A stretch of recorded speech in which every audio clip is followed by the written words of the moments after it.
For the record, could you state your name and occupation and then describe the events as you witnessed them on the morning of the 16th of August, 1819? I am William Hulton, of Hulton Park, Justice of the Peace and Chairman of the Manchester Magistrates Committee. On the morning of the 16th of August 1819, my brother magistrates and I gathered at Mr. Buxton's house, which overlooks St. Peter's Field. Between 10 and 11 o'clock I received information on oath relative to the approach of large bodies of people. From the window I saw large groups of men marching. I observed that these bodies proceeded regularly, as if in military array.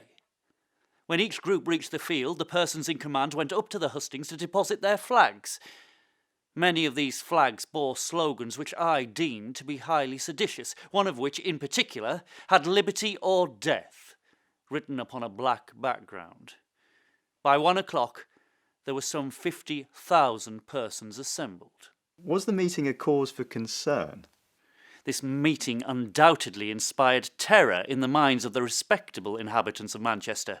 I received depositions on oath to that effect, and I myself marked the extraordinary manner by which the people approached. Indeed, many gentlemen stated to me that they were greatly alarmed by these proceedings. Manchester and Salford contains 100,000 souls.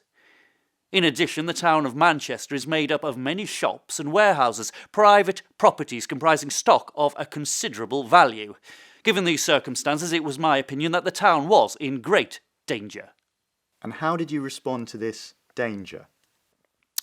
The Magistrates' Committee deemed it necessary to issue a warrant for the arrest of the supposed leaders of this meeting. This warrant was handed to the Chief Constable, Joseph Naden. However, Mr. Naden believed, with good reason, that he would be unable to serve the warrant without the aid of the military. We therefore called for the assistance of the Manchester and Salford Yeomanry Cavalry and the 15th Regiment of Dragoons. What happened when the cavalry arrived? The yeomanry arrived first, and on sight of their appearance, the mob gave out a tremendous shout, hissing and hooting the cavalry. Those who had sticks raised them in the air in a highly menacing manner. The yeomanry drew their swords and advanced towards the stage. Yet when they got closer to it, they were met with a general resistance from the crowd. I saw stones and brickbats flying in all directions. At that moment, the colonel of the dragoons arrived with his men. From the window I said, "Good God, sir, don't you see them attacking the yeomanry? Disperse the crowd." The colonel and his men very swiftly cleared the field of all people, and Mr. Hunt was brought back a prisoner. How do you respond to criticism that these were peaceful civilians that were being charged?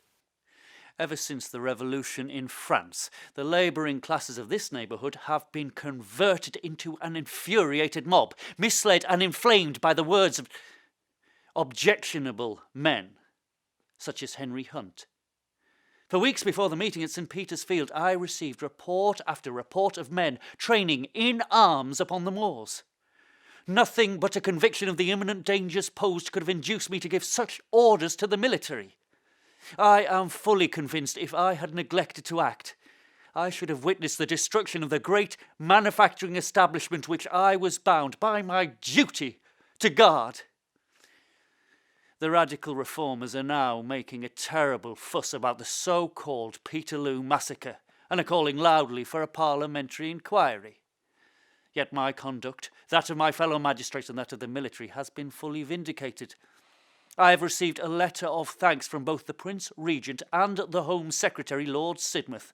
Indeed, all men of property for many miles around have praised our promptness and firmness, which has saved and preserved the country from witnessing scenes of anarchy and confusion, if not revolution.